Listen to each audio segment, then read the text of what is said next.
It's been shown time and time again that channels who switch their hosts after years of building rapport with their audiences always seem to end up falling into complete irrelevancy. Fred, Equals Tree, Smosh, all channels that at one time sat at the absolute peak of YouTube, but quickly fell apart after the absence of their iconic hosts. Matt, Steph, and the rest of the Game Theory team are certainly aware of this, and they attempted to negate the usual knee-jerk reactions of slighted fans by slowly introducing the new hosts over time, cleverly before Matt announced his imminent retirement.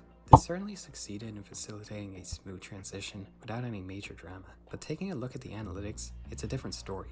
If we look at the past 6 videos across the 4 tiers channels, excluding videos that have been up for less than 1 week and get an average view count, then compare it to the average of 6 videos uploaded exactly 1 year ago before Matt announced his retirement. Oh It's shit, pretty that's like concerning. that's like fucking 4 times less. Oh god.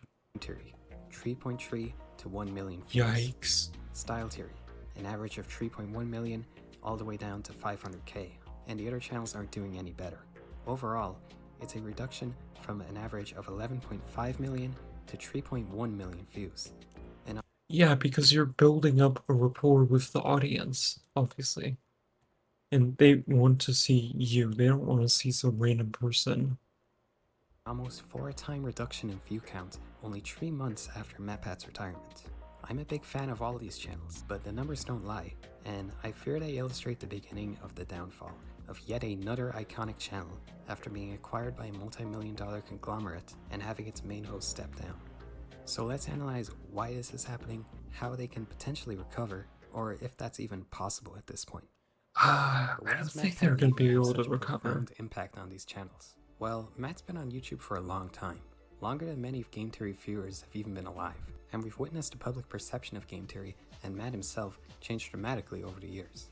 I think Game Theory is a staple to a lot of our childhoods, and the basic pitch of it being a way to teach intimidating concepts like physics and psychology through the lens of video games was a really admirable and positive approach. Game Theory, gaming's tangential learning experience. Matt often fit the role of a teacher more than a gamer, and it helped Game Theory stand out within the typically cynical and edgy gaming YouTube space of the time. But over time, how people saw MatPat started to shift, especially in the late 2010 edgy era of YouTube. I felt like the general public perception of Matt shifted to seeing him as a kind of cringy, fake corporate kind of guy, and the more far-reaching theories started to get major backlash online. Final step and said that Sans happened to be I negative can't. from Earthbound. I am gonna fucking break something if I hear any more of this fucking trash. I suspect this is largely from his young fan base growing up into jaded teenagers who saw Game Theory as childish, unlike the cool, grown-up channels they like now, like Leafy is Here. But over time this started to cool down, and I think a big part of that was the Game Theory Live channel. Here Matt began to post raw live streams that allowed viewers to get a sense for Matt's actual personality, and he came off as a very genuine and likable person, with a passion for teaching and spreading positivity. He's a rare creator that is actually wholesome, like he's never even seen porn. I've actually never looked at porn ever, like outside Damn. of outside of He has a very earnest and somewhat naive Wait, what was that? Outside of what? charm that did a lot Outside of of back what? in now nostalgic What do you old mean by Game that? What do you mean by that, Matt? Theory fans. By the time we reach modern day, the general YouTube community had grown a deep connection and appreciation for Matt. One of his most appealing qualities Yeah, was MatPat his was genuine such a good enthusiasm person. for the topics he covered. When he discussed stuff like Five Nights at Freddy's, although some accused him of milking the franchise, you could tell he had a genuine obsessive fixation with it, which was very enduring and relatable.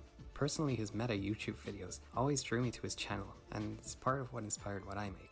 I think his personality brought a lot of adults to Game Theory, despite being outside its target demographic. Although at the Oh end yeah, of the tons of adults used to watch it. day, Game Theory is a business. There's no way there and there's a wasn't. huge team behind it. And as the years went on, it started to become more and more common for Matt to cover franchises he clearly didn't have much familiarity with for the sake of covering a trending topic for SEO reasons. And it'd sometimes come off a little forced and cynical, to be honest. Where you meets the creepy-looking Igor and his assistant Elizabeth. Okay, so this has been memed to death. The whole he calls Margaret Elizabeth thing. I don't know why you didn't, like, why wouldn't you proofread it and think that's not Elizabeth? It always bugged me with film theory especially. For the most part though, film theory videos at least had some overlap with the general interests of Matt and the game theory audience.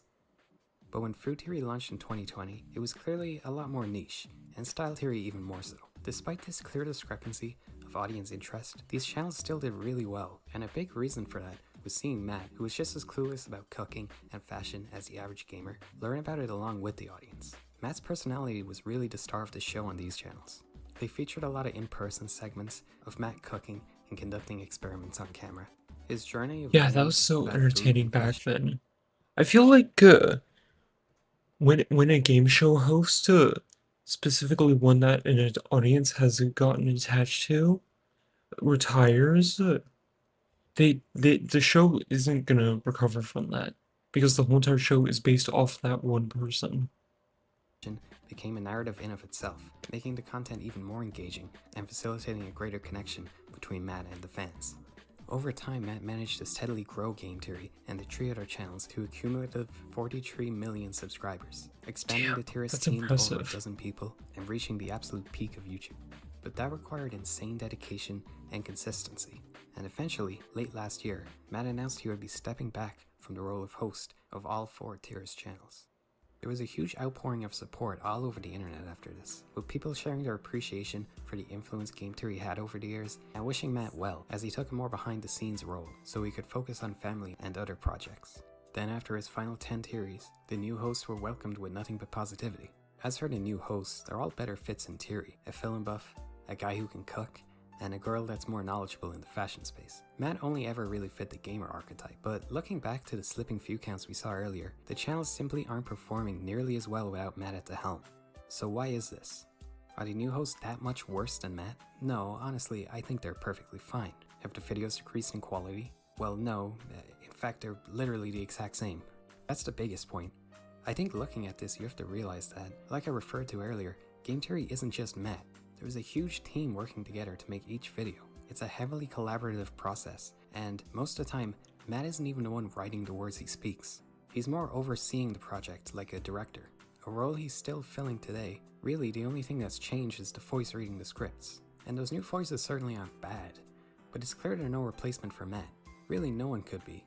At least not right away. He really is core to the channel's identity. Even earlier in its life, Game Theory did have a history of guest hosts every once in a while, and audiences liked them overall, but none of their videos ever performed nearly as well or were as memorable as some of the best hosted by Matt. People stuck around because they knew MatPat would be back next week, but if Game Theory just became the Gaijin Goombas show, do you think Game Theory would have grown to the size it did?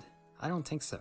These fill-in hosts were really just a little bonus to most fans, but definitely not the reason they kept coming back. When it comes to Game Theory and really every big channel, the host matters just as much as the content. MatPat's audience had a strong attachment to him, built over years and years. Game Theory has been part of our lives since we were kids, and this nostalgic attachment is something the new hosts, despite their expertise, simply can't replicate. And trying to be another MatPat is just off-putting. Like these weird images of them recreating his iconic thinking pose, like skinwalkers or something. No, the goal shouldn't be to replace MatPat, but to bring their own style to the channels for the next generation. It'll take time, but I believe that the new hosts all have the charisma and natural charm to build their own unique connection with the current and future Game Theory audience. They're all likable and more than competent hosts, handpicked by Matt and Team Tourist. The challenge for the new hosts isn't just about maintaining quality and being knowledgeable in their respective fields, which they're certainly excelling at, but also about building their own unique connection with the audience. I will say it is creepy that they all use the same, like, PNG thing, trying to copy MatPat. Almost, like, trying to copy his script word for word, and then trying to copy his, like, his PNG, like, if I someone think the reason tried, that they have similar scripts is because it's the same person writing those scripts. yeah, but it would sound off-putting since you'd be used to MatPat using the same scripts, and it would just sound like blatant copying. For like children who don't know that it's everyone's using the script, and then using his iconic poses for his PNG. I feel like that would be a little off-putting for most people. Same way MatPat did over years, not by emulating him, but by showcasing their own unique personalities. I think people are already connecting with Santi from Food Theory, for example. He definitely has his own unique voice from that, which is on full display with his humor and narration style. That adds a lot of life to the channel. And although Food Theory is in the lower half of performing channels, I do believe over time he can build his own audience, and Food Theory will definitely grow back to and even beyond its previous standing. I think occasionally leaning into that more personality driven content will work well for all the channels in the long run, rather than just trying to talk like and be MatPat 2.0. Matt is a truly legendary YouTube personality, and I don't think he can ever be truly replaced. Right now, Game Theory is in a precarious position, and as for if it can survive or not without him, only time will tell, but I truly hope it can rebound, and the new host can carry on the legacy of Game Theory as an Be important very part of the interesting to childhood see for a new generation. whether or not they can. We'll just have to see, I guess.